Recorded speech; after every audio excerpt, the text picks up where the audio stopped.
Okay. I suppose we could call this the role of a lifetime. The role of Ophelia in Hamlet, portrayed here by Helena Bonham Carter, has got to be one of the big dreams, I think, of any actress in the field, don't you think? It is. I mean, when I got the part, everyone said, what a wonderful part. But, and it is, and I really wanted to play it. And I worked very hard, and I had screen tests. But it is actually quite a difficult part when you look at it closely, when you actually take it. You've got all the mad scenes, and there's sort of, she's become a bit of a, those are the wonderful bits, but she's become a bit of a myth and a legend, and she became a bit of a superstar, really, in the Victorian period when they did all those beautiful paintings. Well, in fact, in the Romantic period, so-called, in the 19th century, Ophelia was like an She was emblem. the ideal, exactly. So, why do you suppose that was? What kind of an appeal has she always had? Oh, she had, well, particularly for the Romantics, they rather like these sort of pathetic, there was the pathos of her, and the sort of vision of the drowned and the unrequited love. I mean, she was heavily romantic, and they put all these flowers, and she was just incredibly, she was ideal visually and just as a personality and what happened to her. But then, having said that, to do it in the 1990s, it's quite difficult to make it quite modern, because she's actually, when you look at it on the face, on the page, one, she's quite underwritten, but also she can be quite passive and subservient and obedient. And I'm curious too about the decision on the sing-song. Singing as opposed to reciting the song lyrics. What went into that decision? You well, actually I didn't sort of sing. speak them. I spoke them because I thought it was going to be a bit, particularly in a film where you were really having to bring things down to a very naturalistic level. It would seem a bit contrived, I thought, to suddenly break into song. And I also thought that if I did start breaking into song with Franco Zeffirelli as a director, we'd suddenly go into town, it would be like a musical. Hey, Ophelia, sort of. Bring in Herb Ross and choreograph a sequence. Yes, exactly. As well. So I really played it down. I practically mumbled it. And I thought also with the songs, rather than the tunes being the most relevant thing, and also you have a music score to take that. I mean, if you want to have an Ophelia theme, he can do it. But the words are very important. So if you didn't sing it with the song, then the words will come to the fore more. And it really, she's sort of going around with the same tape going on and on inside our mind. Right. Telling like the story. It's a tape loop. That's a good way of... Yeah, and the story that the songs recite is her story. It's about Hamlet. It's about a man rejecting a woman because she went to bed with him. Not that that's what happened necessarily to Ophelia and to Hamlet, but that's what she thinks. Everybody that talks about Ophelia notes what a terrible time she's having. Nobody really is doing her right. Not your dad, not Gertrude, nobody. Everyone abuses her, and including somewhat, I feel, although people might disagree with me, but including the playwright, I find, a bit, in that she's so underwritten, I think, and lots of things happen.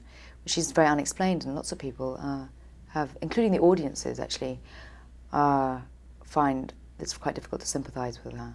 That even if she goes mad at the end, they think, oh, well, she was so wimpish and passive. I mean, she got what she deserved.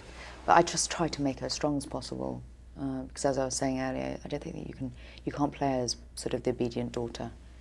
Now, as people are listening and looking at you, they're saying, where have I seen this woman before? Merchant Ivory, Room with the View. Tell us about the distance between that movie and this. How long has it been? Well, it's been about 5 years now, so it's quite a long time. But I, still get people coming up and saying, "Oh, you were the girl," and I say yes, and it's great. I mean, it was a great success, and it was a wonderful film too. But I have grown up a bit, although I might not look it. But I mean, it's 5 years now, and I think that was very much at the beginning and the first, or no, my second job. Yeah, and with these two very prestigious projects in mind, strike as a counterbalance. Take us to a role as far away from these two pictures, something maybe that's low down and dirty, something you've done that's so different from Is there something that I have? both of these roles. I suppose Getting It Right was a bit odd. I did a film called Getting It Right. I played a neurotic Billy Mick. Real That was a bit package. different, yeah. And I've done some stuff, like sort of modern stuff in England, and some stage stuff. I'd love to do some comedy, really. I mean, really, I have to do something in the 20th century. I think that'll get, because I've got, I'm risk of being totally kept in a time warp, sort of as professionally speaking. I mean, I'm here, breathing in the 20th century, so. Your first Shakespeare? Yes, my first Shakespeare. This is Ophelia, yeah. Not a bad way to get out of the gate, or is it? Any drawbacks? Well, it could. There are a lot of drawbacks, and I was, quite hesitant I mean, I really wanted it, but also I thought this isn't not necessarily the most sensible way about trying to do Shakespeare for the first time, because there's so much, you're going to be so exposed. And particularly on film, where you don't get so much time to rehearse, so you can't refine it. It's not so much up to you, but it's up to the director, and your performance is very much in his hands. Something I'm going to be asking everyone today.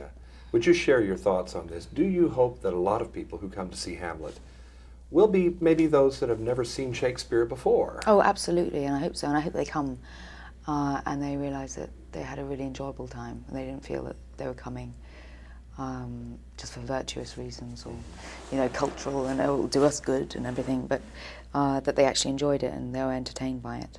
And I think they will, because I think it's a very accessible piece, and it moves fast, and it's the language isn't, you know, doesn't strike one as difficult. Indeed. And the last footnote, Helena, if I may, the rigors of shooting, castle battlements, bare feet. Yeah, I know, it was tricky. Well, I was mad. I mean, yeah, I had to go around barefoot and wet and saturated, but, you know, it sort of helps, I think. In this character, certainly, at least. Yeah, exactly. Because then I got really... I mean, a lot of the madness I sort of interpreted as quite angry.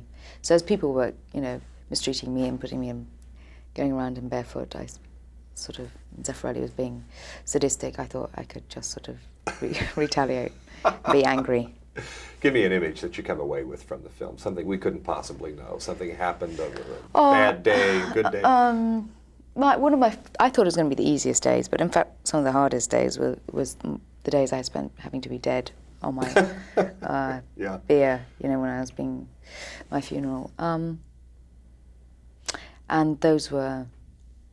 Franco decided suddenly, it came to my close-up. I'd done 4 days of being emotionless by now, and it came to my close-up, and of course, and everyone, I always look at, you know, to see if somebody's really dead. You know, when you see a corpse, to see if the flickers on the eyes. No, we're doing that, aren't you? Yeah, you're everyone. So you know you're being scrutinised, and you're trying to be as relaxed as possible. It's the eyelids.